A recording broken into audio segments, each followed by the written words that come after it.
Buenas tardes a todos.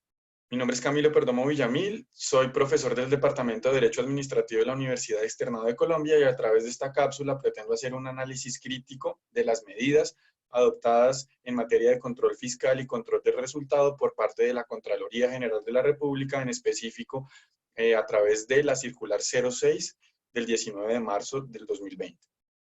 El objetivo de esta cápsula no es otro que realizar una crítica, en primer lugar, al marco normativo que inspira o que soporta esas medidas adoptadas y además un análisis igualmente crítico de los efectos o de los resultados que podemos esperar de la implementación de las mismas. En este sentido, entonces, quiero dejar claro que la crítica no va dirigida a la actuación de la Contraloría General de la República, toda vez que entiendo y estoy convencido que la misma se enmarca perfectamente dentro de su marco competencial. Es decir, entiendo que la Contraloría ha hecho ejercicio pleno de esas nuevas competencias que tiene y que el resultado del ejercicio de esas competencias no va a ser otro que controles, que aquellos que se esperan se produzcan los controles de tipo colaborativo, como son estos. Es decir, no debemos crearnos falsas expectativas en el sentido de que a través del ejercicio de estas medidas de control se produzcan resultados correctivos. Repito, esto no podrá ser imputable a la Contraloría toda vez que está ejerciendo de manera plena sus competencias. En este sentido, para realizar y aterrizar al análisis de las medidas de la circular o las medidas que podemos esperar de la aplicación de la circular, entiendo importante realizar una pequeña y sumaria contextualización de esas competencias normativas. En este sentido, entonces, debemos partir de la reforma constitucional contenida en el Acto Legislativo 4 del 2019, la cual introdujo importantes modificaciones al régimen de control fiscal y de resultados del ordenamiento jurídico colombiano, norma o reforma constitucional que fue posteriormente y recientemente desarrollada a través del Decreto Ley 403 del 16 de marzo del 2020, curiosamente un día antes del decreto que decretó la emergencia social, económica y ecológica, y que además precisamente es anterior en el tiempo a la expedición de la circular 06 que fue expedida el 19 de marzo. En este contexto, entonces, también de manera sumaria, ¿cuáles son los elementos que me parecen importantes traer a nota respecto de las medidas adoptadas, de ese marco competencial? A nivel constitucional y a nivel legal, cierto que se robusteció el régimen o el sistema de control fiscal, porque ahora se introdujo la posibilidad de que el control no llegue o no sea simplemente posterior y selectivo, sino que se realice o se ejecute en paralelo.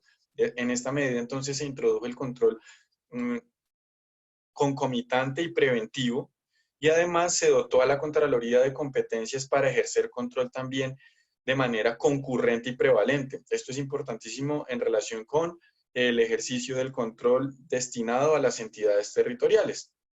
Y un elemento importantísimo de efectos de las medidas contenidas en la circular comentada es la prohibición constitucional destinada a los controlados en el sentido de que no pueden oponer o plantear reserva legal alguna a efectos de remitir o permitir el acceso a la información que el ente de control a bien tenga para el ejercicio precisamente de sus competencias.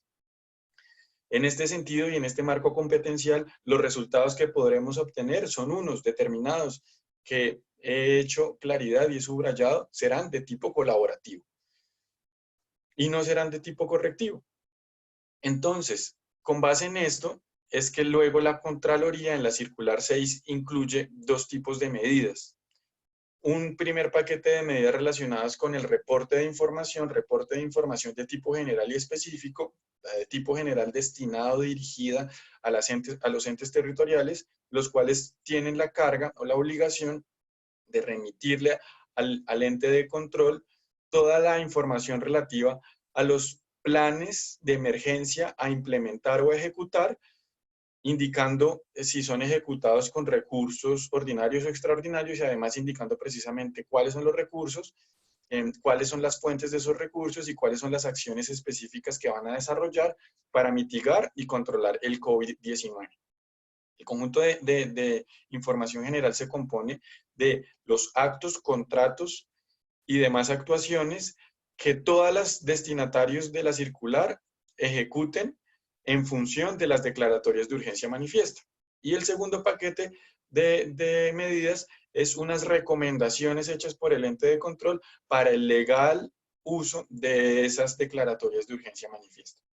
En este sentido, entonces, ¿cuáles son los resultados que podemos esperar? Y aquí entonces es importante hacer también una pequeña anotación en relación con la distinción entre control colaborativo y control correctivo, al cual ya he hecho alusión.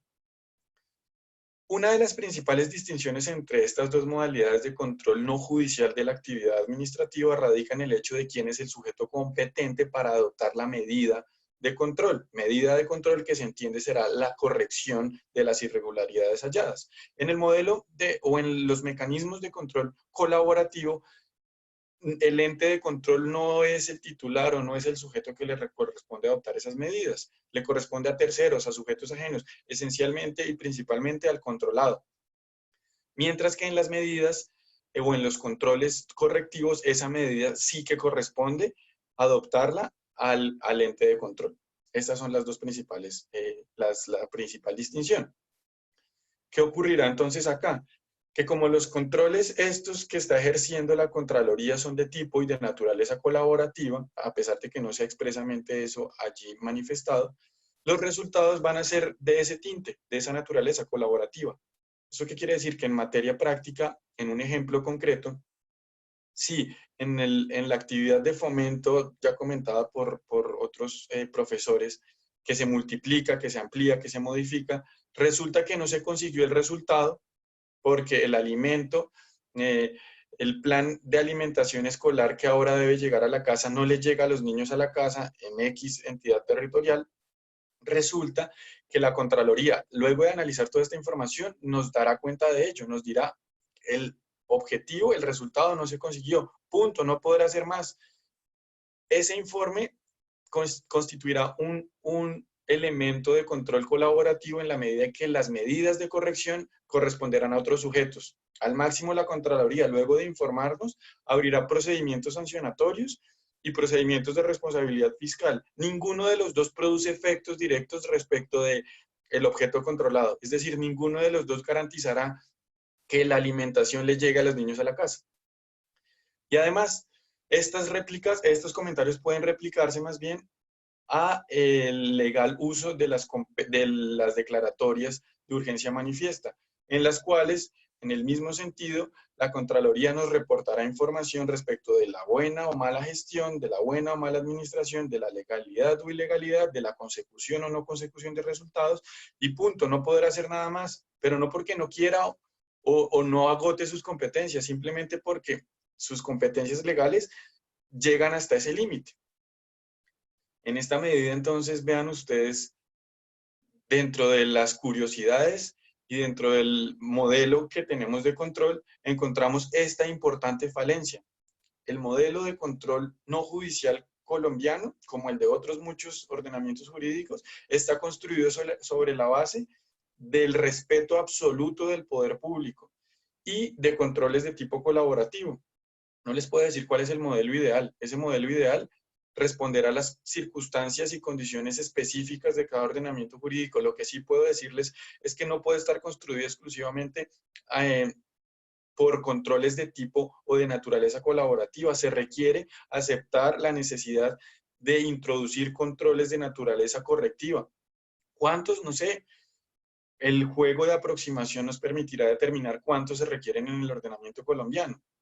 De otro modo, si renunciamos a ello y nos confiamos exclusivamente en controles de naturaleza colaborativa, estaremos confiando de manera obstinada y de manera tonta en el control correctivo del juez, que probadamente ha demostrado todas las falencias que tiene, inherentes a su naturaleza. El control judicial tampoco puede hacer más de lo que normativamente está previsto o le está autorizado. En esta medida ven ustedes, por ejemplo, el control inmediato de los decretos. Ese control inmediato intenta solventar una de las falencias del control judicial, y es que es justicia, es rogada, requiere el ejercicio de una acción.